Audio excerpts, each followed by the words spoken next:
Hello everyone, my name is Caden K from Hide and Seek, and welcome to a brand new video. As usual, grab a blanket, grab a snack, and get comfortable, because today we're going into the case of Gille de Rais. Now obviously this is the widest way to pronounce it, so we're just gonna roll with that, because I don't speak French. Just throwing that out there, I don't. So we're gonna go with that, the widest pronunciation. Cool. This guy is a medieval killer, and it's quite interesting when you look into his story, because he had a nice spot reserved for him for the history books on how awesome he was. But of course he went down the wrong path. Obviously, right? But anyway, ladies and gentlemen, let's hop in. Gille de Rais' early childhood doesn't really have much to talk about. He was a smart kid and nearly got married to a 4-year-old while he was 12. On November 30th of 1420, his mom actually got him to marry someone in power. This allowed him to get some major fortune added onto his name. While his childhood wasn't that wild, his early adult years were. He participated in many wars and was good at what he did. He fought first in the Wars of Succession to the Duchy of Brittany, and then for the Duchess of Anjou against the English in 1427. He was then Joan of Arc's guard and fought many battles alongside her, including the relief of Orleans in 1429. He accompanied her to the Reims for the consecration of Charles VII. After this, he was made Marshal of France. He continued to serve in the Joan of Arc's Special Guard and was at her side when Paris was attacked. Once she was captured, though, he decided to head back to Brittany. It seems like this guy had already sealed a deal in the history books. I mean, he had it all. Wealth, he served. I mean, he could just call it a day, retire, and just live a good rest of his life. But then he started murdering children. Yeah, what a guy, right? He began to take an interest in Satanism. He was wanting to gain knowledge, power, and riches by invoking the devil.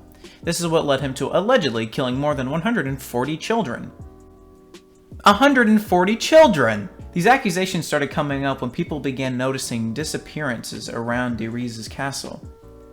There was also a strong connection to the fact that these children disappeared around the servants of Rais, or just during activities with him.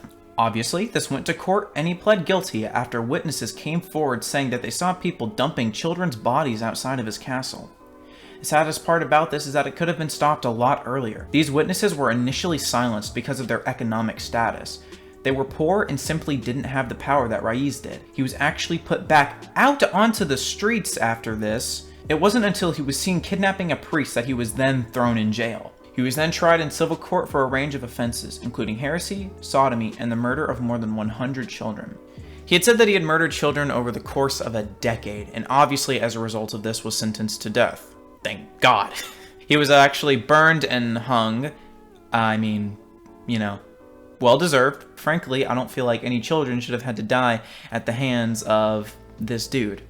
No children should have had to die because some guy was interested in gaining power through Satanism, and even then it didn't seem like he was gonna get it. I don't know. Does Satan like babies? Does Satan like children? In modern times, people have actually questioned whether this guy was guilty or not, noting that his confession was extracted using the threat of torture. Most historians who have examined the evidence from Rais' trial continue to believe that he did in fact commit the murders. This now concludes the story of Rais. Wow. War hero turned child murderer. Who would have thought, right? Took a major jump. In all honesty, I feel like this guy was just trash. Like, sure, he did some good stuff, serving alongside some people, fought where he needed to, but that doesn't justify any of these disgusting acts that he did. So, yeah.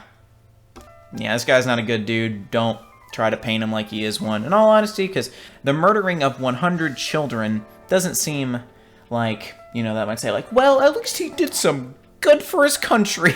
Nope. But anyway, ladies and gentlemen, thank you for watching, and as usual, if you enjoyed, why not like and subscribe? It really does help me out. If you didn't like it, why not dislike and leave a comment saying what I can improve on? I do always look for constructive criticism. But anyway, ladies and gentlemen, thank you for watching. I'll see you in the next one.